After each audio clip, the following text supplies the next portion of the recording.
Welcome to Mexico Unexplained, where we will explore the magic, the mysteries, and the miracles of Mexico. This series presents information based partly on theory and conjecture. The podcaster's purpose is to suggest some possible explanation, but not necessarily the only ones to the subjects we will examine. Here is your host, Robert Bitto. Welcome, and muy bienvenidos to episode number 378 of Mexico Unexplained, where we examine the magic, the mysteries, and the miracles of Mexico. I'm your host, Robert Bitto. The date was July 19th, 1599. The northern frontier town of San Luis Potosí was humming with news of a trial. The day before, an indigenous woman, who was well into her 60s, had entered churches in the Tlaxcalan and Tarascan barrios of the town, and according to court documents, quote, broke the crosses and removed all the images in them, stirring up all the Indians, end quote. Several people from the congregations of those churches went to the local Justicia Mayor, the representative of the king's justice in that far-flung province, a man named Capitan Gabriel Ortiz de Fuenmayor. The Capitan saw the political importance of the woman's actions through how those natives described what they did to their churches. They were more afraid of her power as a witch than concerned about their houses of worship being desecrated. When Fuenmayor asked questions about the woman, he heard stories of how she threatened other natives, how she used her powers for ill, and how she wanted supernatural forces to assist her and the rest of the local indigenous population in ousting the Spanish from their lands for good. After hearing enough about this problematic old woman, Fuenmayor decided to conduct a trial during which he would call witnesses, present evidence, and hear testimony from the accused. To this day, we do not know her name, because she was not baptized a Christian, and no formal name appears in any of the court documents. What is known in obscure history circles as the case of the Chichimec witch, or the trial of the Guachichil witch, was a very important turning point in the history of the northern frontier of New Spain, and is still relevant over 400 years later. When silver was discovered in Zacatecas in 1546, the future Guachichil witch was just a little girl who was seeing her whole world change around her. After the discovery of silver, a mass influx of Europeans, along with African slaves and Christianized natives from central Mexico, began pouring into the northern regions of what is now the nation of Mexico. The land was occupied by what the Central Mexicans had called the Chichimeca, which was a loose term for the warlike and nomadic tribes that lived in the northern mountains and deserts and had blocked Aztec expansion into the area before the Spanish conquest. For a general background of the Chichimec people, please see Mexico Unexplained episode number 142. The Chichimec groups called the Zacatecos and Huachichiles proved the most troublesome to the Spanish mining operations and to the ranchers and farmers who established themselves on the northern frontier to support the growing populations of the towns that grew up alongside the mines.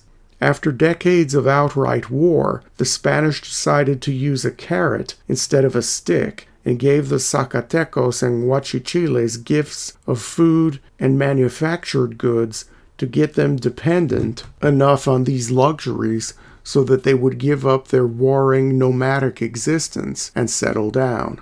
By the time of the famous witch trial of 1599, most of the Chichimec groups around the northern silver mines had been Christianized and had given up their old ways.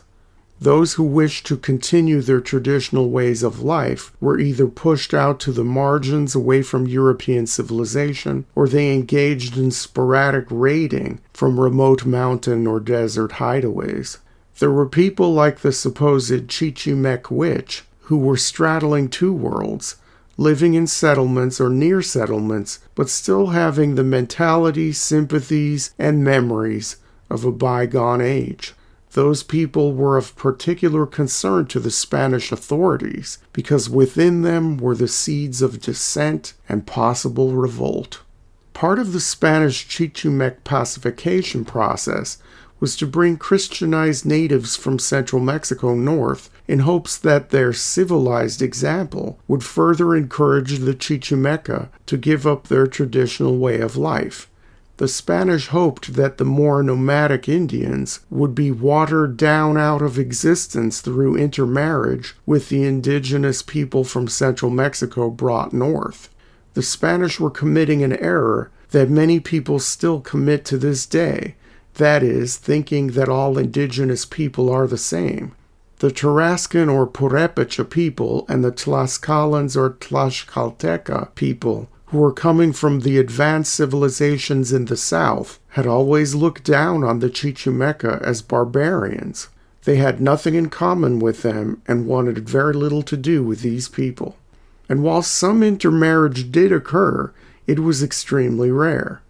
In the town of San Luis Potosí, the Tarascans and Tlaxcalans had their respective barrios, and even they did not mix with each other. Among the Tlaxcalans themselves, they had their own internal divisions in their San Luis Potosí barrio, according to the local structures that were in place back home in Tlaxcala. Enter the old woman with a name lost to history who wanted to change all that. She had the radical idea that the only way to get rid of the Spanish was to put their differences aside and unite against these destructive invaders. For years, she had been seen as a local rabble-rouser, but her destruction of the interiors of the churches is what put her firmly in the crosshairs of the Spanish authorities. Huachichiles in the town of San Luis Potosí referred to the woman as a hechicera, which is Spanish for sorceress, but this may have been only a close approximation of the term describing the role the woman played in her traditional society. Some researchers believe that the term the Huachichiles used to describe the woman would be more likened to visionary or someone who is in sync with and can command the natural forces around her. Whatever terms they used to describe her, witnesses were called and a case was made against the woman, later known as the Huachichil or Chichimec witch. As this woman was not baptized a Christian, she was exempt from being examined under the Catholic Church's Holy Inquisition. This rule goes back to the first encounters with the Spanish and the indigenous peoples of the New World.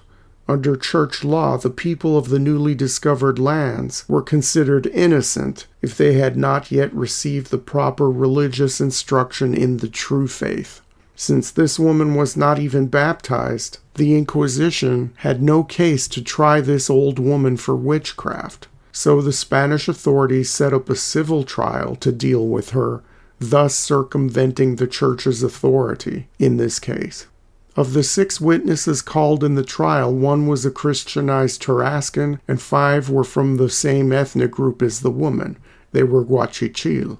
Only one of the Huachichil witnesses was baptized a Christian.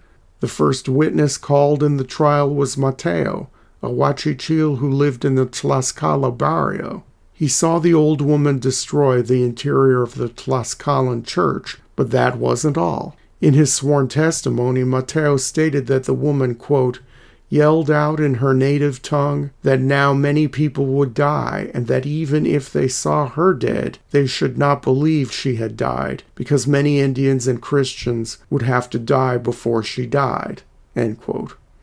Mateo went on to tell the court that the same day the woman vandalized the church, she killed a Tarascan named Agustin by touching his ear with some sort of magic stick.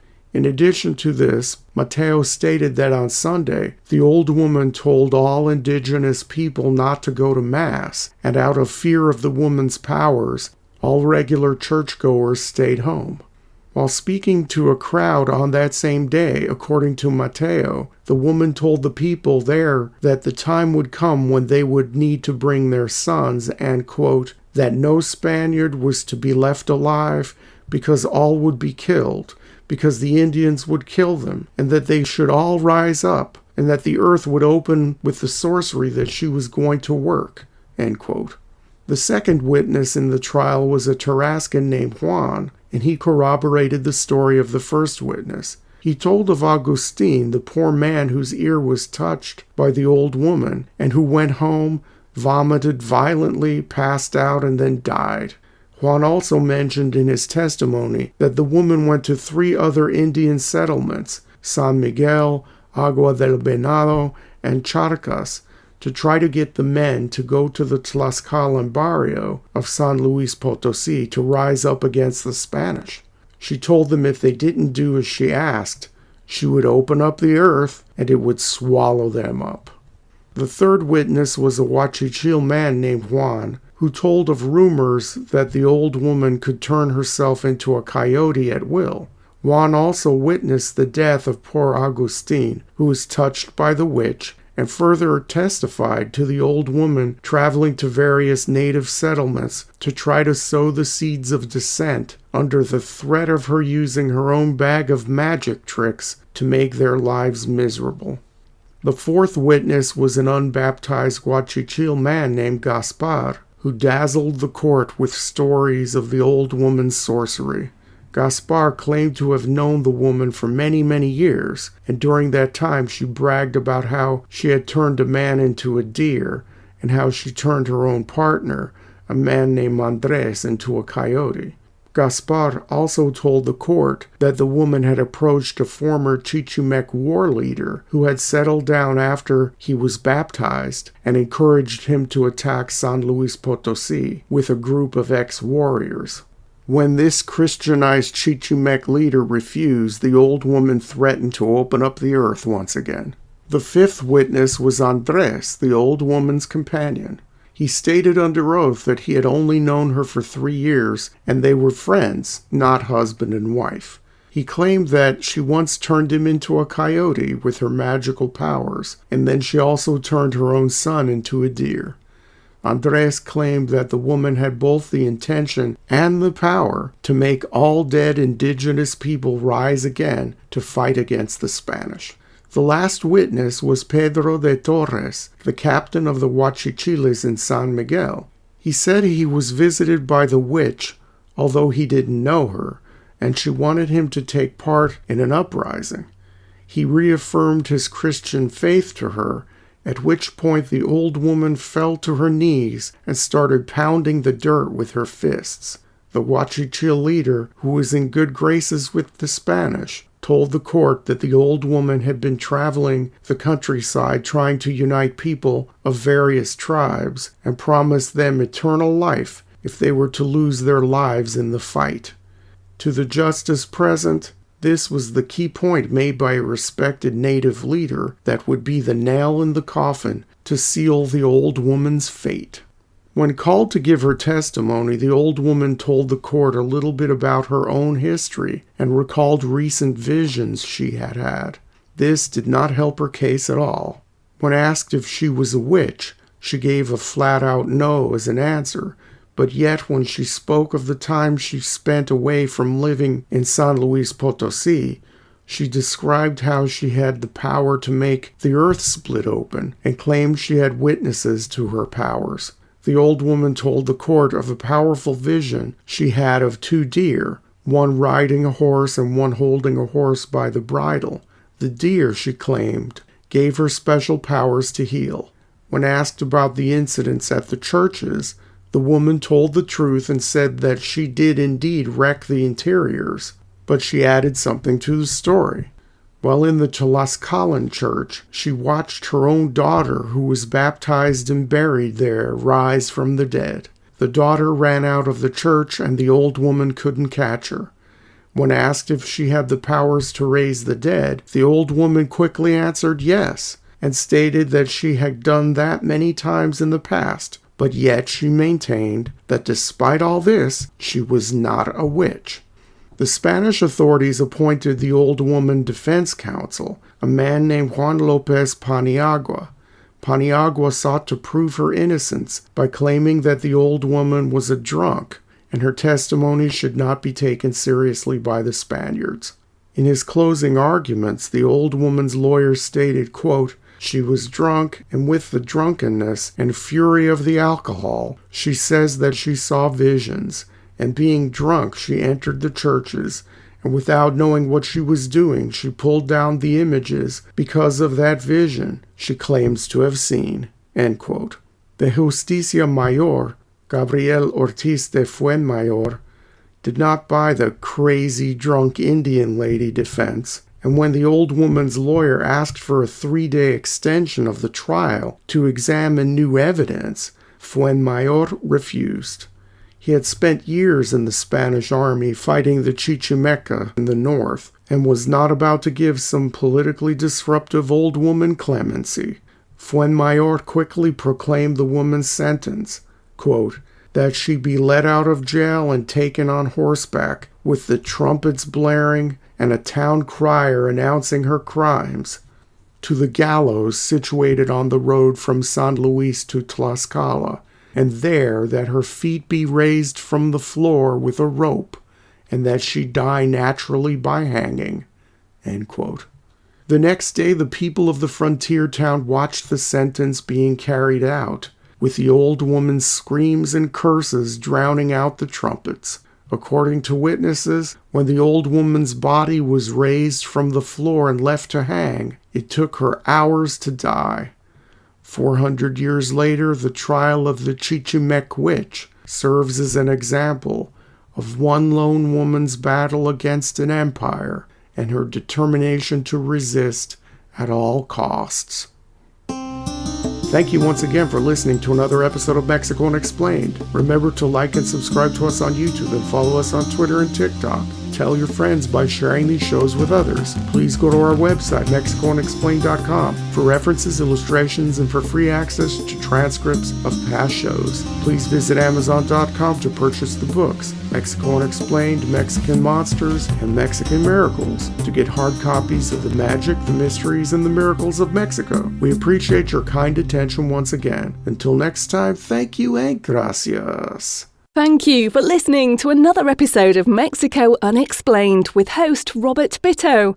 For show summary, relevant links and commentary, please check out our website at mexicounexplained.com. Like us on Facebook and be a part of the conversation. Adios and hasta la vista.